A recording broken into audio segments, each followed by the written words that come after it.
Saludos, camaradas. ¿Qué tal estáis? Espero que vaya todo bien, que vaya todo perfectamente.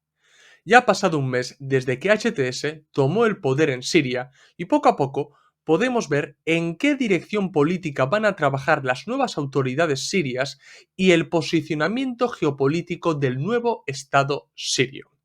Todo lo que está pasando en Siria está desmontando rápidamente todo el relato que crearon los medios de comunicación sobre los mal llamados rebeldes sirios. Así que en este vídeo os quiero hablar sobre todo lo que ha pasado en Siria en este último mes y el trabajo que va a realizar HTS al frente del nuevo Estado sirio. Así que vamos con el vídeo. Esto es Red Planeta.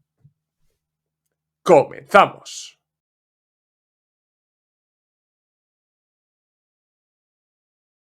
Tras el derrocamiento del gobierno baacista sirio, HTS dejó muy claro que no iban a continuar con el anterior sistema político, sino que iban a romper con él y crear un nuevo sistema, un nuevo Estado. Esto no es para nada sorprendente, porque si algo ha caracterizado a HTS en estos últimos años es por trabajar para convertirse en una alternativa política al baacismo. Y precisamente el trabajo que ha desempeñado HTS en la gobernación de Idlib, creando el Gobierno de Salvación Nacional, ha ido en este sentido. Porque en Idlib crearon el Gobierno de Salvación Nacional y las instituciones pertinentes para gobernar dicha región. Y el líder de HTS, Al-Jolani, siempre tuvo en mente exportar las instituciones creadas en Idlib al resto de Siria, y ahora que han derrocado a Al-Assad están trabajando en ese sentido. HTS ya ha creado el gobierno de transición, que no es más que un copia y pega del gobierno de salvación nacional que había en Idlib. Es más, muchos de los políticos y gobernantes de Idlib ahora están gobernando a nivel nacional, para que veamos que no es más que una exportación del modelo de Idlib al resto de Siria. Y el nuevo gobierno se ha marcado el objetivo de romper completamente con el gobierno baacista y crear un nuevo Estado más cercano al Islam o al islamismo y menos nacionalista. Y es cierto que el nuevo gobierno ya ha sido reconocido internacionalmente por diversos países y también le están intentando dar una especie de carácter tecnócrata, liberal islamista. Y esto, en mi opinión, da a entender en qué dirección política va a trabajar el gobierno de transición, HTS, en la reconstrucción del país y en la islamización de Siria. Eso van a ser la dirección política que va a tomar el nuevo Estado sirio en los próximos años. Y todavía hay gente que no se cree que HTS vaya a alterar completamente la realidad política, cultural, social e incluso económica del país. E incluso tampoco se creen que HTS esté a favor de islamizar Siria. Pero es que yo recomendaría a la gente que leyeran los debates que hubo en Idlib en su momento cuando HTS acabó imponiéndose sobre el resto de fuerzas opositoras sirias. Porque HTS ya dejó muy claro que lo que tenía que prevalecer era la Sharia, la ley islámica. Y os voy a leer lo que contestó HTS al resto de fuerzas opositoras sirias cuando empezaron a hablar sobre qué tipo de ley implantar en Idlib. Os leo tal cual, ¿eh?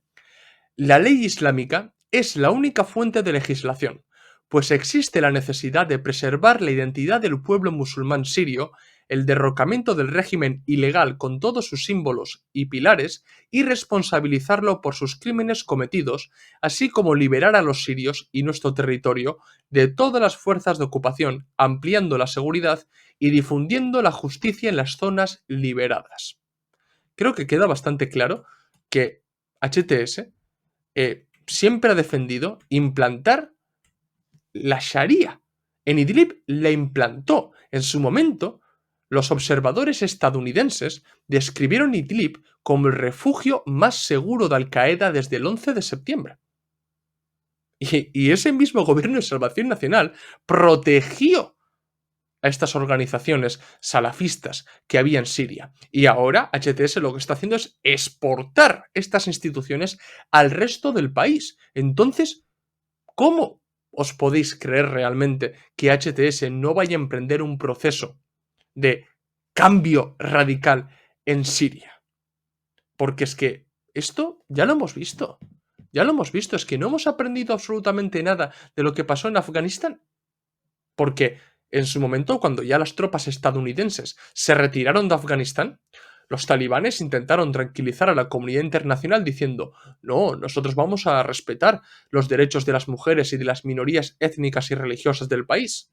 ¿Y qué es lo que ocurrió? Que cuando se quitó el foco mediático de Afganistán, no tardaron ni un año en incumplir todas las promesas. Y es precisamente lo que va a ocurrir con HTS, porque ya lo he dicho muchas veces, el mayor peligro de Siria es cuando se quite el foco mediático de este país y ocurra otro conflicto en el mundo. Ahí es cuando las autoridades de HTS van a tener las manos libres para hacer lo que les da absolutamente la gana.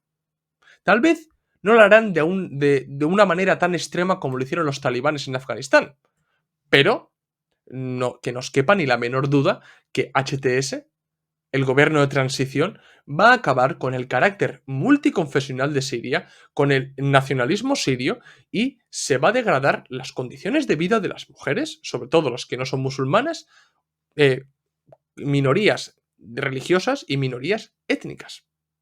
Ellos son los que más van a sufrir cuando se quite el foco mediático de Siria. En los primeros días de la ofensiva, los medios de comunicación blanquearon, pero de mala manera, a los rebeldes sirios y hablaban del regreso de la democracia siria tras medio siglo de dictadura de la familia al-Assad. Pero es que esto es mentira. O sea, intentar creer que la oposición siria y sobre todo el sector más reaccionario de la oposición siria, que es HTS, que no es más que el reciclaje del yihadismo salafista existente en Siria, es demócrata, es una manipulación, una tergiversación de la realidad enorme, enorme. Durante esas semanas que se estaba dando la ofensiva de la oposición islámica siria, los medios de comunicación lo han blanqueado porque tenían la veda abierta, tenían la vía libre. ¿Por qué? Porque está justificado mentir de esta manera y manipular a los ciudadanos. ¿Por qué? Para quitar a Al-Assad del medio, para justificar el derrocamiento de Al-Assad. Pero es que el nuevo Estado y gobierno sirio va a estar muy alejado de los parámetros democráticos que tenemos en Occidente. Pero muy, muy alejado. Pero una cosa os digo, Occidente va a pasar por el aro. Occidente va a aceptar ese gobierno poco democrático sirio. ¿Por qué? Porque el nuevo Estado sirio, que seguramente será el Estado Islámico sirio, convergerá plenamente con Occidente.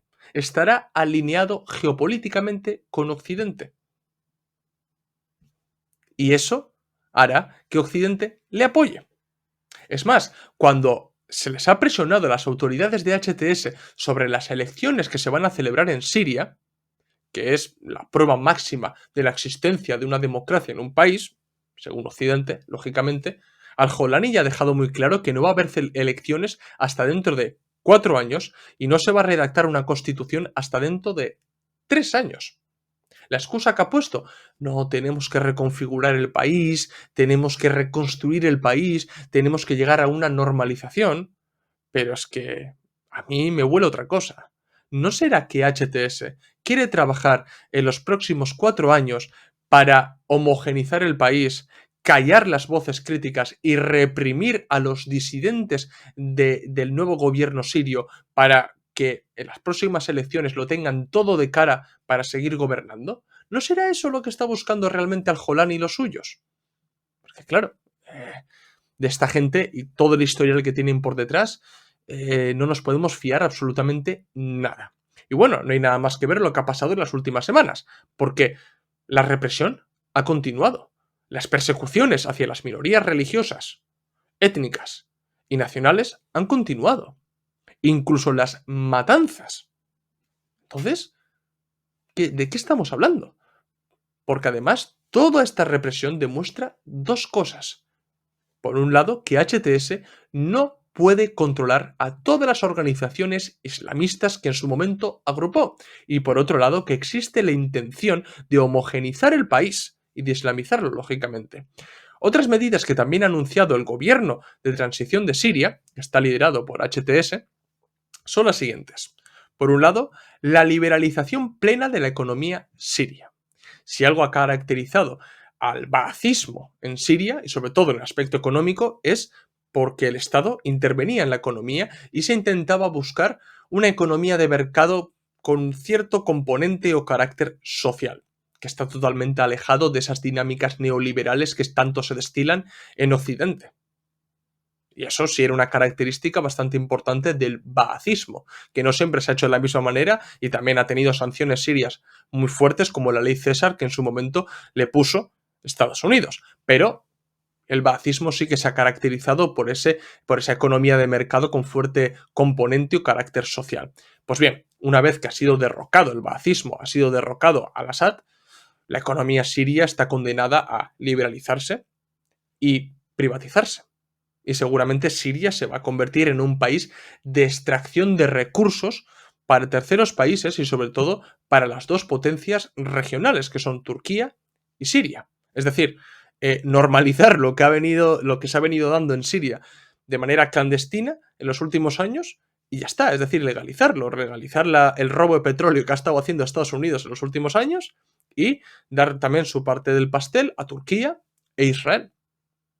Y todo eso partiendo de la liberalización. Al fin y al cabo, la venta de la soberanía total de Siria, que queramos o no, antes Siria, dentro de los márgenes estrechos que podía llegar a tener, sí lo podríamos considerar un país soberano, no supeditado al imperialismo estadounidense o al otanismo. Y la otra medida sería el fin de la educación laica en Siria, porque las nuevas autoridades sirias ya han anunciado una reforma educacional que tiene como objetivo poner fin a la educación laica. Además, esta educación ha existido en Siria desde hace décadas. Con esta nueva reforma, las nuevas autoridades sirias van a eliminar ciertos eventos cruciales en la historia, por ejemplo, de los últimos años acerca del baacismo. Va a eliminar, por ejemplo, el imperialismo practicado por los otomanos en Siria, o se va a sustituir ciertos componentes nacionales por la religión islámica. Es decir, se va a dar un proceso también de cierta islamización en Siria. Entonces, aquí se ve que la Siria multiconfesional que hemos conocido hasta ahora seguramente se acabó. Se acabó.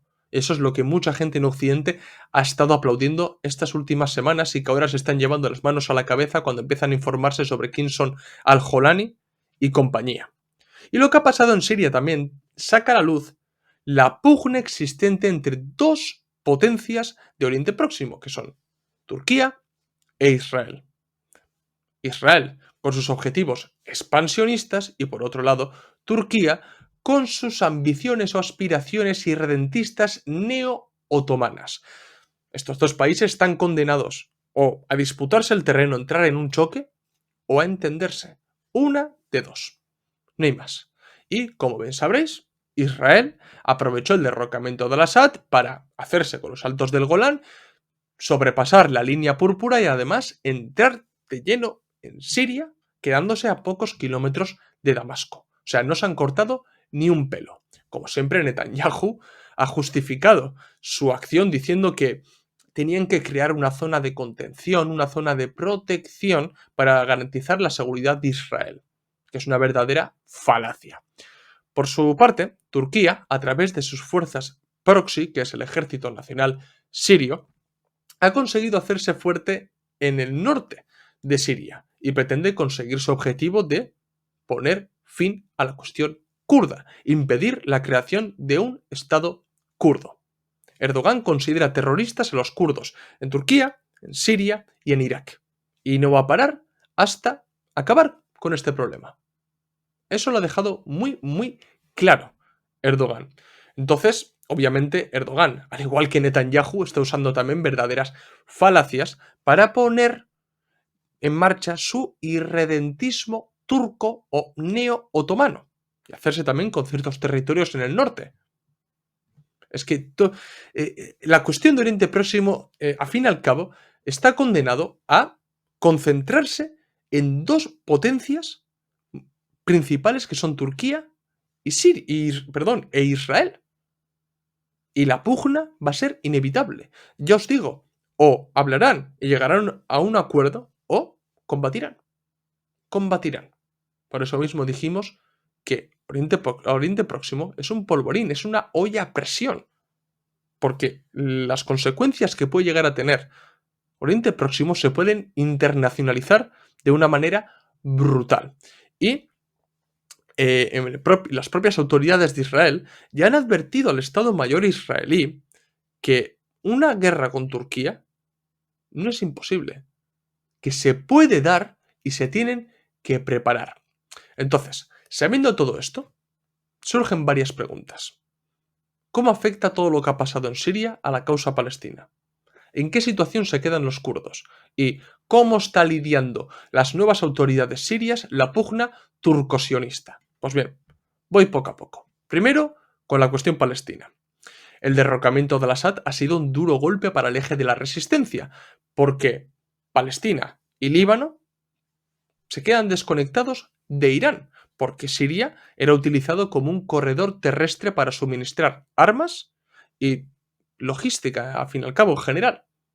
Y quitando Siria de por medio, ya Irán no se puede conectar con el Líbano y Palestina. Es un duro golpe para el eje de la resistencia. Penosamente, estas últimas semanas he estado leyendo a mucha gente que ha hecho análisis nefastos y cuando ha visto que no se ha cumplido sus predicciones, se han callado. Se han callado porque su ultraizquierdismo les ha llevado a hablar de que HTS habría oportunidades para una revolución en Siria, de que HTS al fin y al cabo le tiraban los lazos islámicos y no iba a dejar de lado a Palestina. ¿Y qué es lo que ha ocurrido? Que lo que ha pasado en Siria no ha abierto un proceso revolucionario en Siria y el eje de la resistencia ha quedado herido de muerte por lo que ha pasado en Siria, porque se ha desconectado completamente. Y es que HTS ya ha dejado muy claro que no quieren llevarse mal con Israel, que no tienen problemas con ellos y que pretenden buscar la paz. Al-Jolani ya ha dicho que no va a permitir que Siria se convierta en una base para atacar Israel, y también ha pedido a las distintas facciones palestinas que cesen sus actividades militantes armadas en su país.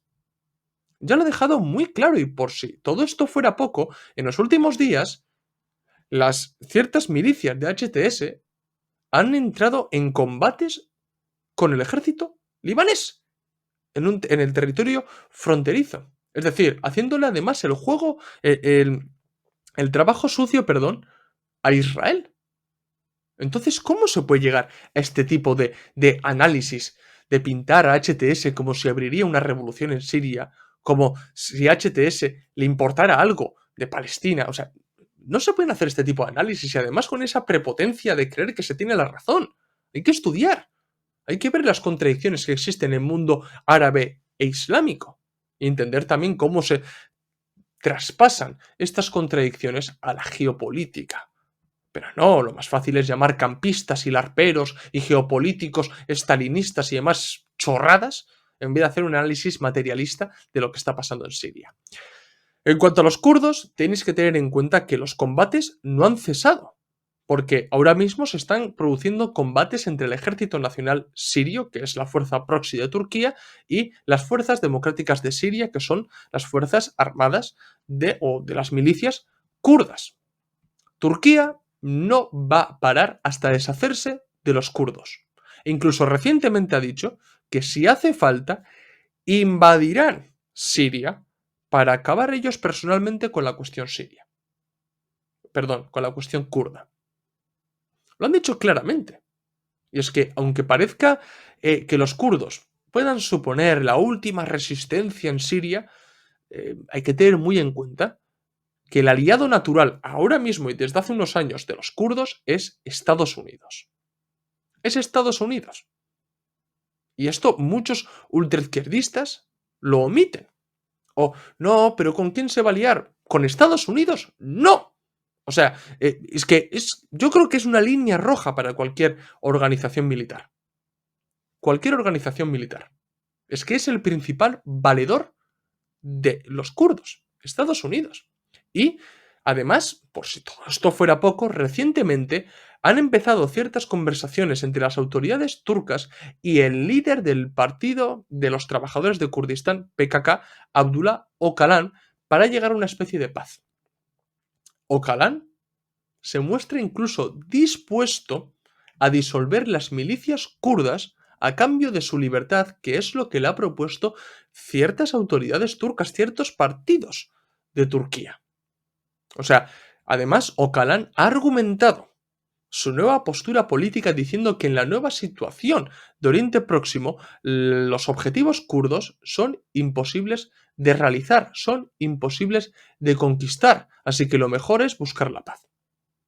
O sea, a mí me llama poderosamente la atención que cuando existía el gobierno baacista sirio, los kurdos seguían con sus ambiciones nacionalistas, con su ambición de crear el Estado kurdo y demás. Ahora que no está el gobierno baacista sirio y se pone HTS, que es cuando realmente hay que combatir aún más, sabiendo el posicionamiento geopolítico de HTS, no, ahora dicen, bueno, podemos buscar una paz. ¿Pero qué pensáis? ¿Que HTS realmente va a respetar a estas minorías, a los kurdos también? ¿Les va a respetar? Y además teniendo esa contradicción con Turquía. A mí me llama poderosamente la atención el papel que han desempeñado los kurdos y están muy, pero que muy romantizados por una parte de la izquierda y además, lo mismo que he dicho antes, la gente que acaba analizando la cuestión de los kurdos también lo hace desde una prepotencia enorme. Es que todo lo que os he dicho hasta ahora acerca de los kurdos, de que Öcalan ahora a cambio de su libertad está negociando disolver las milicias kurdas, de que ve imposible ahora construir un estado kurdo, no me lo estoy inventando.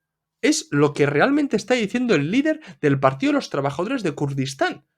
Y esto es criticable. Y la gente que defiende Kurdistán, que la gente es libre de defender lo que le da absolutamente la gana, tiene que hacerse una autocrítica. Y tiene que hacer autocrítica también del apoyo constante que ha tenido de Estados Unidos. Y de cómo Estados Unidos ha favorecido de esta alianza para extraer petróleo de Siria. E imponer incluso bases militares ilegales en el país. Esto es lo que, al fin y al cabo, hay que tener en cuenta. Que nosotros no criticamos a los kurdos porque nos caigan mal. Es que esto no es así. Criticamos por el papel desempeñado estos últimos años. Ahora bien, la cuestión kurda tal vez no acabe tan bien como quiere Turquía. Porque para el sionismo internacional, liderado por Estados Unidos, y para Israel, no le interesa una Turquía fuerte en Oriente Próximo. No le interesa que Turquía materialice sus ambiciones irredentistas. No le interesa. No le interesa. Entonces, no descartéis que Estados Unidos e Israel acaben apoyando la creación de un Estado kurdo para hacer una especie de tapón a Turquía, para minar la influencia de Turquía. No descartéis este hecho porque es muy probable viendo las alianzas que tienen, porque los kurdos han estado aliados con Estados Unidos y el mayor aliado de Israel es Estados Unidos. Así que esto tampoco lo descartéis. Ante todo esto, ¿cuál ha sido la actitud que han tomado las autoridades de HTS? Bueno, intenta llevarse bien con todo el mundo. Intenta llevarse bien con todo el mundo. Es decir, han dicho que quieren establecer relaciones estratégicas con Turquía. Y antes os he dicho que también quieren buscar la paz con Israel y no atacar Israel. E incluso Al-Jolani ha llegado a asegurar que, bueno, que se podría hablar con los rusos para que mantengan las bases militares en Siria. Entonces, yo creo que ahora mismo HTS está intentando contentar a todo el mundo en aras de legitimarse internacionalmente y que le dejen crear el nuevo gobierno sirio. Por su parte, Estados Unidos, ¿qué está haciendo? Está actuando con mucha cautela, porque sí debo decir que ha empezado a valorar eliminar HTS de la lista de las organizaciones terroristas. Eso es verdad. Pero las primeras medidas que ha tomado es aliviar ciertas restricciones a la ayuda humanitaria y ha dicho que va a permitir transacciones con instituciones sirias, sobre todo relacionadas con la venta de petróleo, etc, etc. Es decir, lo que os he dicho antes, legalizar lo que antes se venía haciendo en la clandestinidad o ilegalmente o robando directamente petróleo al gobierno sirio. Ahora lo van a legalizar. Aquí se ve a fin de cabo el posicionamiento geopolítico de las nuevas autoridades sirias de HTS. Por eso mismo, todo este lavado de cara, todo este blanqueamiento desde Occidente a las nuevas autoridades sirias. Y todo esto se acabará explotando en la cara, como les explotó con los talibanes, como les explotó con la oposición siria también, y les va a explotar ahora en un nivel superior, cualitativamente superior, porque han hecho un all-in en toda regla en Siria con HTS, porque para ellos estaba justificado todo lo que han hecho porque Al-Assad se ha ido. Y no hay nada más que ver los debates, por ejemplo, en Twitter o en cualquier otra red social o las tertulias en televisión, que todo lo acaban justificando diciendo, pero Al-Assad se ha ido. Y la alternativa es mejor. Los sirios van a mejorar sus condiciones de vida. ¿Qué soberanía va a tener Siria?